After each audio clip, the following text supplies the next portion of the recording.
Hey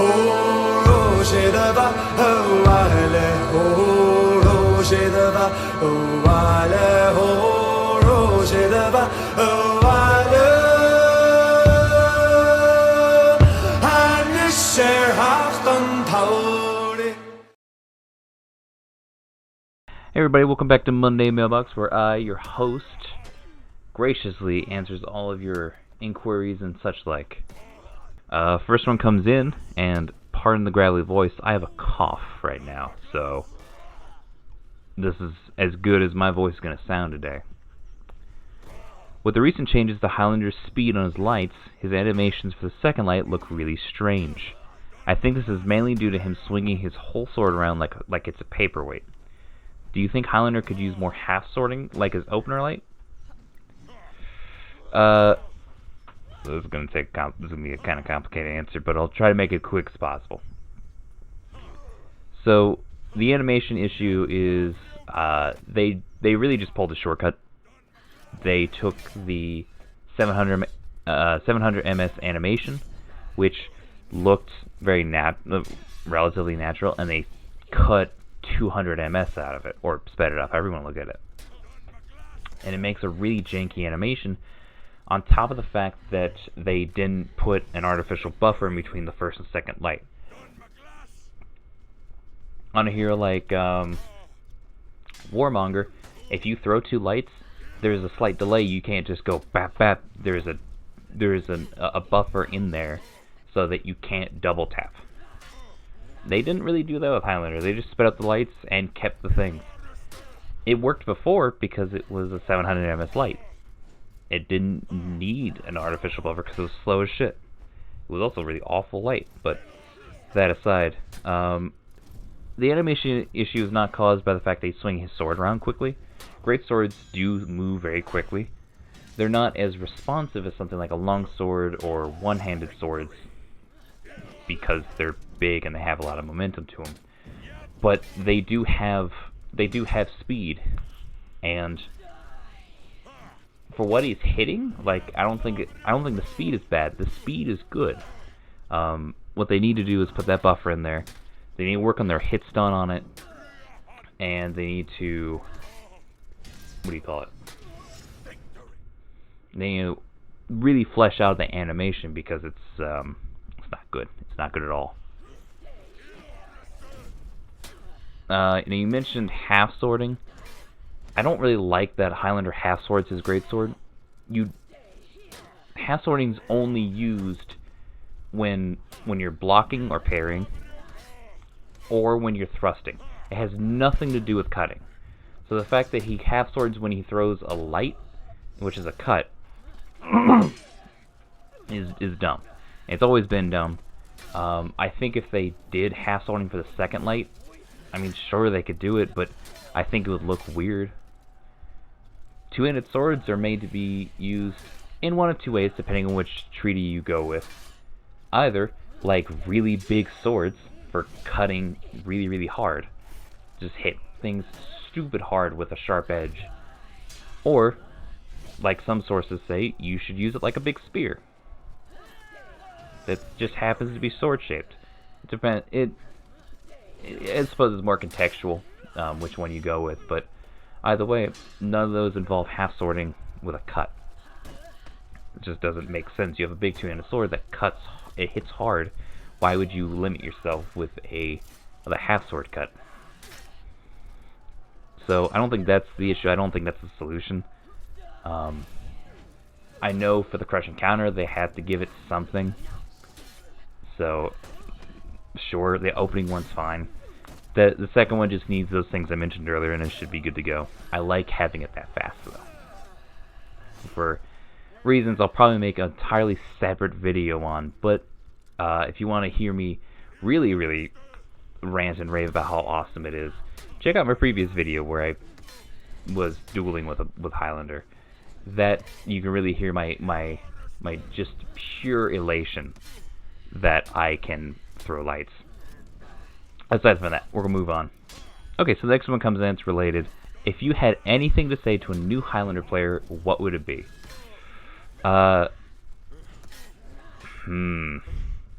Normally I would say like, learn what texts are safe or not safe, but that's changed a little bit, so I gotta think about this. I don't like thinking.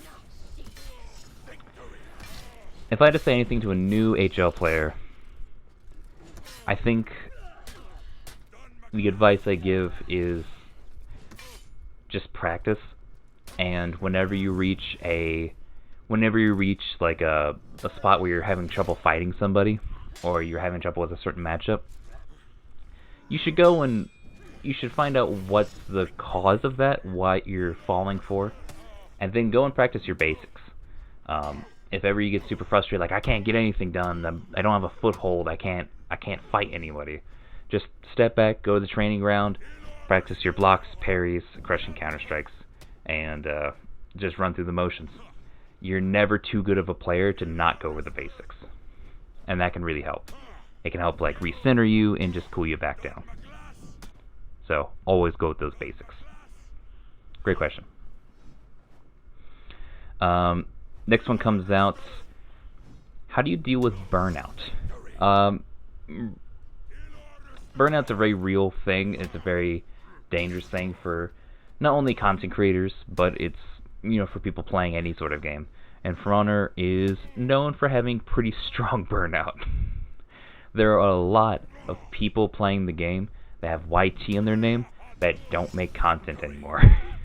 And that's not a coincidence. It's because it's very unforgiving. If you don't become good in the game, you don't last long. If you don't have a passion for it for very long, like a real strong one, you don't last long. So, how I deal with burnout is, I'm a little bit biased because I do really, really love this game. Like, I think For Honor every single day. I'm excited to get on and do stuff, and it's cooled off a little bit. The fire's died down a little bit in the last year because it's been 4 years of this. But whenever I feel like it's like I'm not having as much fun as I did, I go and play different games. That seems like a super simple answer, but it can be the difference between quitting the whole game and not. Specifically for content creators, if you are experiencing burnout, go watch other content creators. You don't have to quit being a part of the community just because you're taking a break from the game. So when I'm experiencing a burnout, or the symptoms of it, I'll take a break, play a different game. But like when I'm just relaxing, I'll go and watch and search for new content creators to follow. Usually smaller ones. We all know who the bigger ones are, but ones that you may not have heard of, and leaving a little comment like, I really enjoyed this video. It can really make somebody's day, and like that can help. Feeling like you're a part of a community can really help you. Can really help resist the burnout. That's a good question. That's a really, really good question. Last one comes in. What are your opinions on the new CCU and Warmonger? Now you've had a few days to play the character and experience the changes. Would you say it's been a positive experience thus far? Mixed results. This is coming from a place of two forms of bias. One is that I'm primarily a duelist, so I hardly deal with feats ever. From a duelist perspective, this has been a pretty good update. The other part of that is related to that, is that all of my most of the heroes I play are very viable now. Because I've got Highlander, he's super viable. Zhang Hu got a good bit better. He's still got problems, but he's better. Zhang Jun's pretty dangerous still. Not that he ever was not dangerous. He's just got a little bit better. And Warmonger. I actually enjoy playing Warmonger. So yeah, the heroes that I already enjoyed playing got a little bit better. So yeah, it's a pretty positive experience. Things I think are shenanigans. Zhang Hu's dodge light or dodge attack, 9 damage. What? A lot of damage values that don't make sense. Shinobi's deflect does 4 damage, but then that's you also have to factor in that, like, there's the kick into heavy, which isn't guaranteed, but sometimes is, and it's weird. So, like, those numbers don't make sense. Nushia's zone trap got reduced, like, by, like, 66%. It does, like, what, 20 damage now? 15 damage? That's, like, a dumb amount. Centurion does more damage, for whatever reason. I thought Centurion was very viable before, and they're like, nope, he needs more damage. Okay, sure, I guess. There's a bunch of little things in there, way too much to make into a little segment like this. And I'm sure there are plenty of people complaining about the damage changes. I think we need to take out... We really just need to center things down a little bit and make it... adjust it per character. Because not every character needs a 29 damage heavy, because then it doesn't... Not all heavies are created equal. It doesn't work like that in practice. So,